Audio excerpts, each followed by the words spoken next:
Passion of Joan of Arc is a film that came out in 1928 that's written and directed by Carl Theodor Dreyer. So, The Passion of Joan of Arc is a film that I've been dying to see for such a long time, so I'm really happy that it won the Patreon poll this week. And just to cut it right to the chase without wasting any of you guys' time, this film blew me away. I thought it was fantastic. I know, shocker on Shock Street, y'all probably already predicted that I was going to love this movie, but y'all are right. This movie is masterful in so many ways. And the aspect of this film that blew me away more than anything was actually the directing and the cinematography.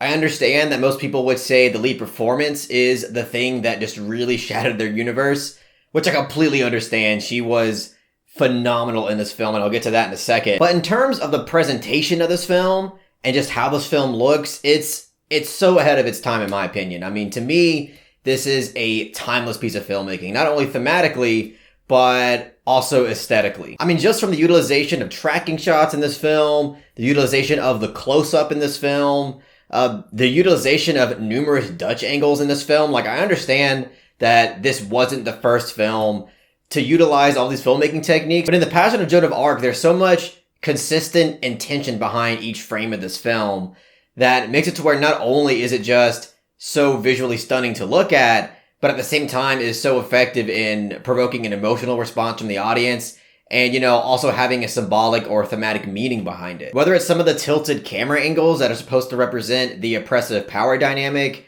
whether it's the many rotating shots in this film that, to me, are supposed to represent a kind of chaotic and claustrophobic state of mind of the main character, and also the insane amount of close-up shots in this film.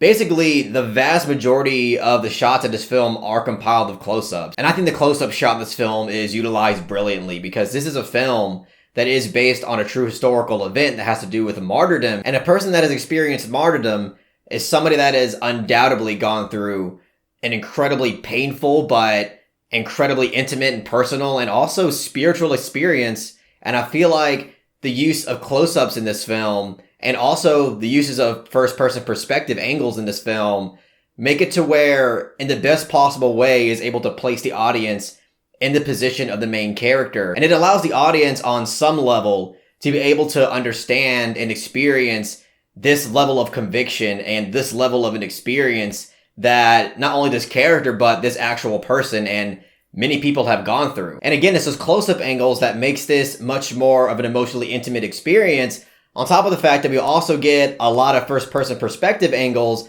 that I feel kind of captures the psychological state of it all. And the fact that the aesthetic value of this film has remained so visually stunning and timeless is kind of miraculous in a way, because not only is it just because of the fact that it came out in 1928, which is, you know, in and of itself insanely impressive, but apparently the original edited copy of this film was destroyed.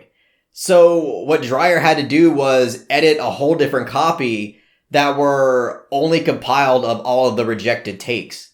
So all of the shots and all the scenes that we get from the film that we all see are basically all the takes that Dreyer said, no, this isn't good enough, let's go with a different take.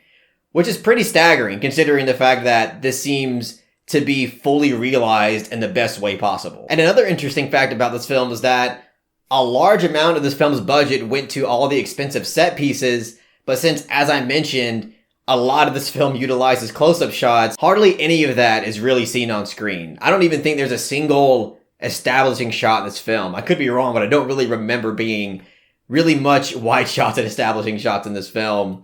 But I think that worked out for the better because, again, I think if we got, you know, a nice handful of establishing shots and wide shots that are kind of, you know, showcasing the amount of money that was poured into the film, I think that we would have gotten a more detached experience rather than what we did get, which again, as I mentioned, feels a lot more closer and intimate. I also watched this film on the Criterion channel, and the copy that's available on the Criterion channel has an orchestrated score to it, and I thought the score was brilliant. Like, I really love this film with the score that I saw it accompanying it.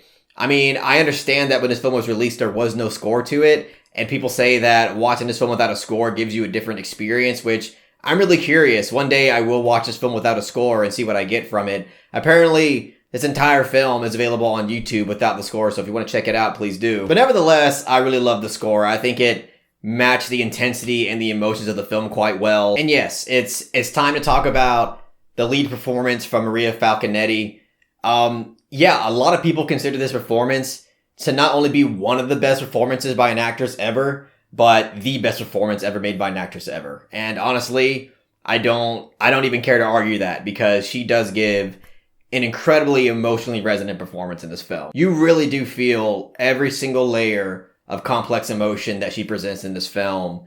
And, she's very dramatic in this film. Right out of the gate, she has those big, dramatic eyes that are just, peering into your soul. And, that's warranted, especially in the silent film era. A lot of actors were told to be, a little bit over dramatic to kind of compensate for the lack of sound.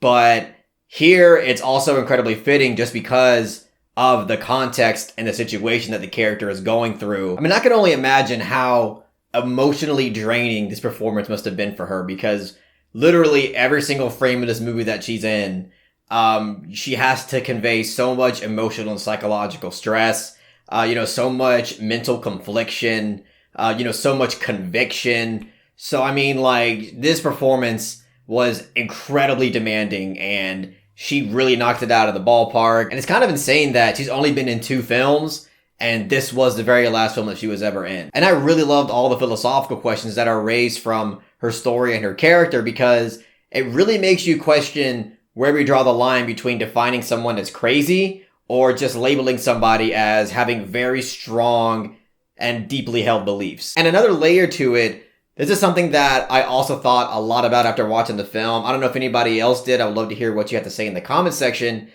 But obviously, she states in the beginning that there is a type of political angle on top of the mission that she feels she's being sent from God for. And by the end of the film, we're shown how much political power this act actually did hold. So it makes you question whether or not she had this deep conviction, not because that she truly believed in God, but because she knew of the powerful impact that this act would have on her country and her people. I'm not totally sure, but all I know is that this film is able to express and convey the power of human sacrifice, the power of conviction, and also just the power of martyrdom, and how unique of an element and experience that is to the human race. And also, the burning at the stake scenes that we get at the very end of the film was so incredibly well captured, and the prop that they used for that scene is insanely good. I mean, I've seen films that came out in the 90s that were not able to accomplish this level of believability that I had within that scene in the end of the film. But obviously, yeah, it's no shock to anybody. I really love this film.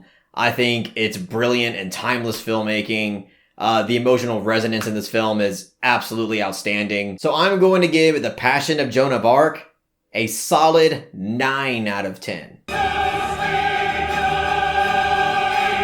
The only reason why at this moment I'm not going to give it a 10 out of 10 is because there were a few moments in particular where I feel like something was conveyed to the audience visually already, and then you would have a character kind of reinstate through words what you just saw. And that's always been a pet peeve of mine in filmmaking, so when it happened here, I was like, yikes. But it's highly possible that upon rewatch, which I do plan on watching the silent version of this film eventually, that, that really won't bother me at all, and I'll just give this film a perfect grade. But either way, I'm really glad I watched this film. I absolutely loved it. If any of you guys out there have seen the film and want to give your opinions, please let it be known in the comments section.